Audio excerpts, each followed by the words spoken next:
Good morning, dear students. Now we have to discuss our fifth chapter. That is, we have to start our second part today. Our fifth chapter is work, energy, and power. Work, energy, and power. In this chapter, we are discussed about what is meant by work and what is meant by energy and then power. Here, in the figure, there are different works are given. First one, observe the figure 5.1. Here, a man hit a ball with a bat. Then second one, a man pushes a trolley. Then third one, a man pushes a wall. Here, observe the figure 5.1 and try to write down the activities shown in them. Which are the activities? First one, a man pushes a trolley. Then, write here. Next activity, a man hit a ball with a bat. A man hit a ball with a bat. Then next, write down more activities which are familiar to you. Then which are the another activities we are already Okay, a man carrying a load. This is a work. A man carrying a load. It is a work. Then next work is a man carrying brick or a man pull a door. അതൊക്കെ എന്താണ്? അതൊക്കെ different types വർക്ക്സാണ്. നമുക്കറിയാം ഒരുപാട് work എന്ന് പറയുമ്പോൾ ഒരുപാട് തരത്തിലുള്ള work ഉണ്ട് അല്ലേ? അപ്പോൾ അതൊക്കെ എന്താണ്? ഡിഫറെൻറ്റ് ടൈപ്സിലുള്ള ഏത് വർക്ക് ചോദിച്ചു കഴിഞ്ഞാലും നമുക്ക് എന്ത് ചെയ്യാം? അങ്ങനെ വർക്ക്സ് എഴുതാം. Then next here if we have to understand a force is needed to do work. Force is needed to doing works. നമുക്കറിയാം വർക്ക്സ് ഒക്കെ ചെയ്യണമെങ്കിൽ അവിടെ എന്താവശ്യമാണ്? ഫോഴ്സ് ആവശ്യമാണ്. അപ്പോൾ നോക്കി നോക്കൂ. അപ്പോൾ ഈ ഫോഴ്സ് ഇപ്പം നമ്മൾ വർക്ക് ചെയ്യുമ്പോൾ നമ്മളൊരു ഫോഴ്സ് എക്സേർട്ട് ചെയ്യണം. അപ്പോൾ ഏത് ഡയറക്ഷനിൽ നിന്നാണ് ഫോഴ്സ് കിട്ടുന്നത് എന്നുള്ളതാണ് നെക്സ്റ്റ് ടേബിൾ പറയുന്നത്. നോക്കി നോക്കൂ. Falling of A mango. This is an activity. Falling of A mango. This is an activity. Here falling of a mango or a mango is falling, it is due to the force exerted by earth. നമുക്കറിയാം ഒരു object താഴോട്ട് വീഴുമ്പോൾ ആ ഒബ്ജക്റ്റിന് എന്ത് experience ചെയ്യുന്നുണ്ട്? Attractive force experience ചെയ്യുന്നുണ്ട്. അപ്പോൾ here a mango is falling. Here it is due to the force exerted by earth. അവിടെ എർത്ത് എന്ത് ചെയ്യുന്നുണ്ട്? ഒരു ഫോഴ്സ് എക്സേർട്ട് ചെയ്യുന്നുണ്ട്. So source of applied force is the earth. The next activity, a trolley is being pushed. Ando, a trolley is pushed by a man. Here, who exert the force? The person who is pushing. ആരാണോ push ചെയ്യുന്നത് ആ push ചെയ്യുന്ന ആളല്ലേ അവിടെ force exert ചെയ്യുന്നത്. The next right here a man pulls a cow. A man pulls a cow. Here a man pulls a cow. Who exert the force? ഒരാൾ ഒരു കൗവിനെ വലിക്കുമ്പോൾ ആരാ ഫോഴ്സ് എക്സേർട്ട് ചെയ്യുന്നത്? That man. അപ്പോൾ ഇവിടെ എഴുതുക the man who is pulling. The man who is pulling. From this we are understood that a force is needed to do any activity. For doing any activity there is a force is needed. ഏതൊരു activity ചെയ്യണമെങ്കിലും അവിടെ force ആവശ്യമാണ് എന്ന് നമുക്ക് എന്തായി? Force വേണം. നമ്മളൊരു force exert ചെയ്യാതെ ഒരു വർക്കും എന്തല്ല? പോസിബിൾ അല്ല. So we are said that objects undergo displacement only when force is applied on them. നമ്മൾ ഏതൊരു ആക്ടിവിറ്റി ചെയ്യുകയാണെങ്കിലും ഇപ്പോൾ ഒരു ഒബ്ജക്റ്റിനെ പുഷ് ചെയ്യുന്നു അല്ലെങ്കിൽ ഒരു ഒബ്ജക്റ്റിനെ പുള്ള് ചെയ്യുന്നു, എന്ത് ആക്ടിവിറ്റി ചെയ്യുകയാണെങ്കിലും നമ്മൾ ചെയ്യുന്ന ആക്ടിവിറ്റി എന്ത് വേണം? ആ ഒബ്ജക്റ്റിനൊരു ഡിസ്പ്ലേസ്മെൻറ്റ് അല്ലെങ്കിൽ ആ ഒരു പ്രോസസ്സ് നടക്കണം, ആ ഒരു വർക്ക് നടക്കണം എന്നുണ്ടെങ്കിൽ there is A need of force is applied. അപ്പോൾ അവിടെ എന്താവശ്യമാണ്? ആ ഫോഴ്സ് ആവശ്യമാണ്. ക്ലിയർ ആവുണ്ടോ? അപ്പോൾ objects undergo displacement only when force is applied on them. അപ്പോൾ നമ്മൾ വർക്ക് ചെയ്യാൻ there is A force is needed. Clear? Then next, does the displacement takes place always in the direction of force applied? Is there any situation in which no displacement takes place even when a force is applied? Write down in the table.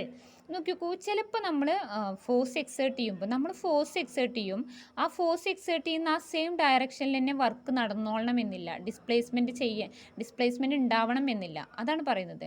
Does the displacement takes place always in the direction of the force applied?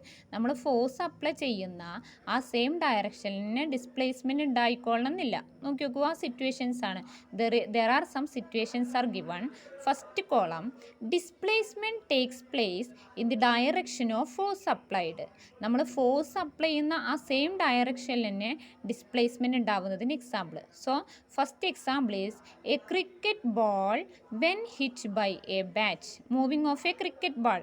നമുക്കറിയാം, നമ്മൾ ഏത് പൊസിഷനിലാണോ ഏത് ഡയറക്ഷനിലാണോ ബോളിനെ hit ചെയ്യുന്നത് ആ ഡയറക്ഷനിൽ തന്നെയാണ് എന്ത് ചെയ്യുക, ബോൾ മൂവ് ചെയ്യുക. നമ്മളൊരു ഡയറക്ഷനിൽ ബോളിനെ ഹിറ്റ് ചെയ്യുമ്പോൾ അത് ഓപ്പോസിറ്റ് ഡയറക്ഷനിലല്ല മൂവ് ചെയ്യുക അല്ലേ.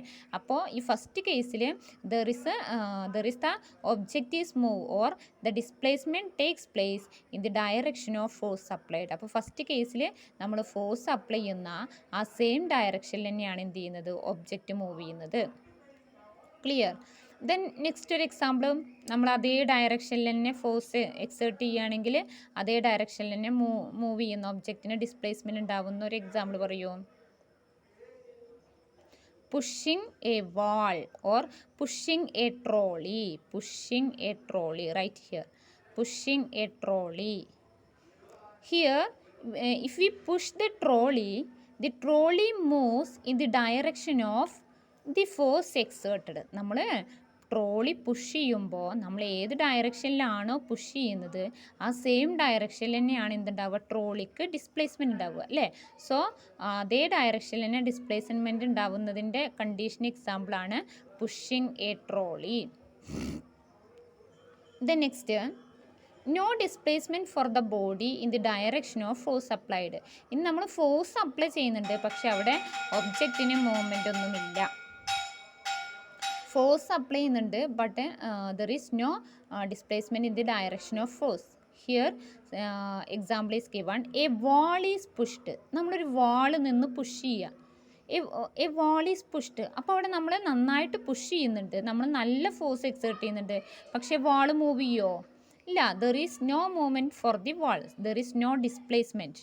അപ്പോൾ അവിടെ നമ്മൾ ഫോഴ്സ് എക്സേർട്ട് ചെയ്യുന്ന ആ ഡയറക്ഷനിൽ എന്തില്ല, there is no movement for or there is no displacement. A wall is pushed. Clear? Then next one, work. അപ്പോൾ നമ്മൾ വർക്ക് എന്ന് പറയുന്ന കണ്ടീഷൻ, വർക്ക് എന്ന് പറഞ്ഞാൽ work is set to be done in situation where displacement takes place in the direction of force. ഇവിടെ നമ്മൾ first situations പറഞ്ഞതിൽ നമ്മൾ ഫോഴ്സ് അപ്ലൈ ചെയ്യുന്നുണ്ട്, ആ ഫോഴ്സ് അപ്ലൈ ചെയ്യുന്ന ആ സെയിം ഡയറക്ഷനിൽ തന്നെ എന്തുണ്ട്, ആ സെയിം ഡയറക്ഷനിൽ തന്നെ ഡിസ്പ്ലേസ്മെൻറ്റും നടക്കുന്നുണ്ട്. അപ്പോൾ അങ്ങനെ ഡിസ്പ്ലേസ്മെൻറ്റ് നടക്കുന്ന കണ്ടീഷനിൽ മാത്രമേ നമ്മൾ വർക്ക് ചെയ്തതായിട്ട് കൺസിഡർ ചെയ്യുള്ളൂ. ഇപ്പോൾ ഇവിടെയാണെങ്കിൽ എന്താ, എ വാൾ ഈസ് പുഷ്ഡ്. ഇനി വേറൊരു എക്സാമ്പിൾ എഴുതി വെച്ചോളൂ. Pushing A tree. നമ്മളൊരു ട്രീ പുഷ് ചെയ്യാണ്, ട്രീ മൂവ് ചെയ്യുമോ? നമ്മൾ പുഷ് ചെയ്യുന്ന എത്ര ഫോഴ്സ് എക്സേർട്ട് ചെയ്തിട്ട് അത്യാവശ്യം വലിയൊരു ട്രീ ആണെങ്കിൽ ട്രീ മൂവ് ചെയ്യുമോ? ഇല്ല. അവിടെ ട്രീക്ക് എന്ത് സംഭവിക്കുന്നില്ല, ആ movement. Or pushing a building. വാളിന് പകരം നമുക്കൊരു നമ്മളൊരു ബിൽഡിങ് നിന്ന് പുഷ് ചെയ്ത് കഴിഞ്ഞാൽ അവിടെ മൂവ്മെൻറ്റ് ഉണ്ടോ? ഇല്ല. അപ്പോൾ ദർ ഈസ് നോ ഡിസ്പ്ലേസ്മെൻറ്റ്. അപ്പോൾ അവിടെ നമ്മൾ ഫോഴ്സ് എക്സേർട്ട് ചെയ്യുന്നുണ്ടെങ്കിലും അവിടെ എന്തില്ല, ആ ഡിസ്പ്ലേസ്മെൻറ്റ് ഇല്ല. അപ്പോൾ ഫസ്റ്റ് കണ്ടീഷനിൽ here displacement takes place in the direction of force applied. നമ്മൾ അപ്ലൈ ചെയ്യുന്ന അതേ ഡയറക്ഷനിൽ തന്നെ ഡിസ്പ്ലേസ്മെൻറ്റ് നടക്കുന്നുണ്ട്. ദെൻ സെക്കൻഡ് കണ്ടീഷൻസിൽ there is no displacement in the direction of force applied. നമ്മൾ അപ്ലൈ ചെയ്യുന്ന ഡയറക്ഷനിൽ ഡിസ്പ്ലേസ്മെൻ്റ് ഒന്നും നടക്കുന്നില്ല. Clear? Okay. Then work is said to be done in situation where displacement takes place in the direction of force. നമ്മൾ force exert ചെയ്യുന്ന ആ ഡയറക്ഷനിൽ തന്നെ ഡിസ്പ്ലേസ്മെൻ്റ് ഉണ്ടെങ്കിൽ മാത്രമേ അവിടെ എന്ത് പറയാൻ പറ്റൂ, വർക്ക് ചെയ്തു എന്ന് പറയാൻ പറ്റുള്ളൂ. ക്ലിയർ ആവുണ്ടോ? Then so what is meant by work?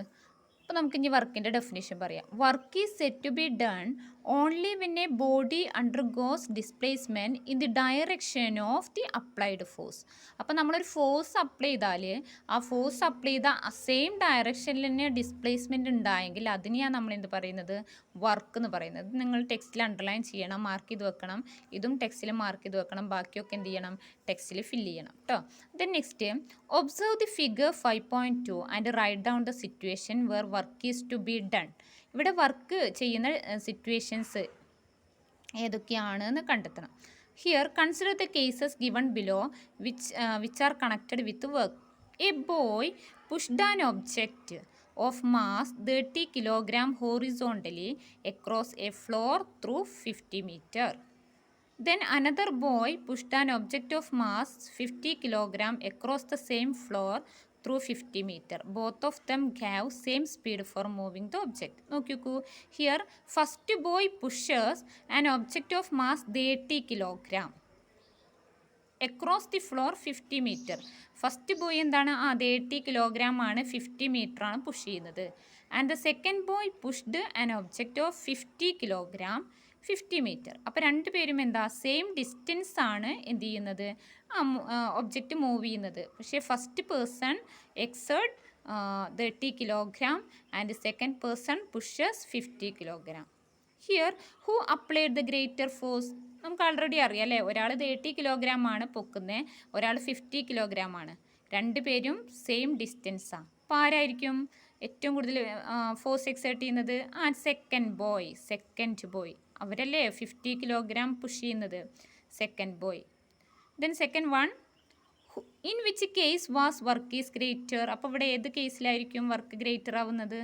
ആരാണോ കൂടുതൽ വെയിറ്റ് പൊക്കുന്നത് അവിടെയാണ് വർക്കും കൂടുതലാവുന്നത്. So second case. The next, based on this write down a factor influencing work. അപ്പോൾ നമുക്ക് ഈ സിറ്റുവേഷനിൽ വർക്കിനെ ഇൻഫ്ലുവൻസ് ചെയ്യുന്ന ഫാക്ടർ എന്തെഴുതാം?